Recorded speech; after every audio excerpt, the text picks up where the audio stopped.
Welkom hier by Nampo Alpha. Ek staan hier met die wenner van die vroulike diere. Ons gaan 'n bietjie by hom hoor wat die vroulike dier so trots maak. Hy het eintlik 'n lekker storie. Ek het vroeër vanmiddag tog gesels. Ons gaan 'n bietjie hoor hoe hierdie stoet by mekaar gekom het en waar die liefde vir stoetery ook vandaan kom. En 'n regtig 'n bitter mooi koei. Dit is nie 'n moeilike besluit gewees nie. Hoe gaan dit? Dit gaan baie goed en nou beter. Gaan dit nou beter? Stresvlakke is minder. Ja. De Blank stoet.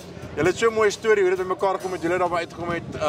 Hoe het julle op by Brahmana uitgekom? Jong, ek en my dogter Lise Marie boer saam.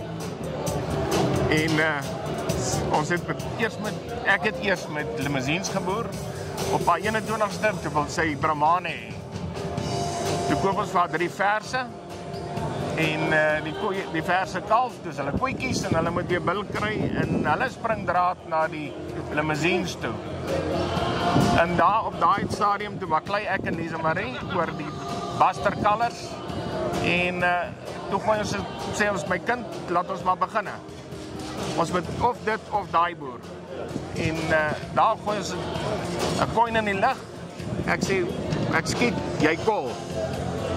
Pragtig val hy op haar 3 koeie met 3 Buster Colors.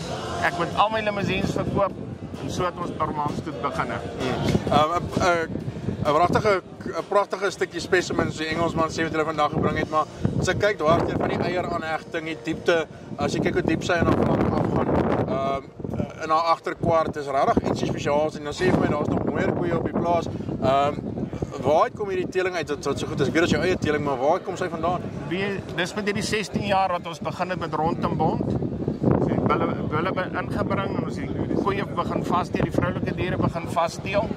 En ja, my dogter se mentaliteit is, of sy filosofie is, ons fokus op die vroulike diere, die bulle kom van self. En ja, dit werk vir ons en ons het 'n motto van vroulikheid en melk en vrugbaarheid en temperament. Daai 4 goed moet saamloop. Anders is hy uit ons kudde uit. En dit werk vir ons, want my dogter moet hulle werk en sy het ook kleinkinders. En dis hoe dit werk vir ons. Ek kan 100% saamstem, as jy mens bulle wil teel, kry vir jou goeie vroulike diere. Die tipe wat julle teel, is dit die tipe is die prentjie wat julle van dat ons vandag gesien, dis die prentjie wat julle wil sien? Ja, nee, dis 'n medium raam. Hierdie vers koetjie is haar eerste kalf. Sy weeg hier by die 700 kg al klaar. Ons glo in 'n middellyn bees, nie te hoog nie lang bene nie, soek lengte, soek breedte, vroulikheid, goeie eiers, bene moet mooi lyk. Ek sê altyd, vir my sê ek, die Brahman moet soos 'n jersey se eier lyk en 4 klein speentjies hê. En ja, ons kry dit reg, maar ons moet selekteer daarvoor. As 'n borrelspeer is, het hy 'n ander plaas, want hy 'n slagplaas. Ons baie geluk. Ek dink julle kan met 'n goeie hart huis toe gaan en ek dink is ook 'n goeie advertensie vir die hele ras gewees. Baie dankie. Asraat jy dit, De Blank, sorry. De Blank Brahmane. De Blank Brahmane. Wat 'n voorreg ons saam met hier te kuier en wat 'n heerlike dag wat ons hier saam met 'n beeste liefhebbers kan spandeer. Ons praat weer.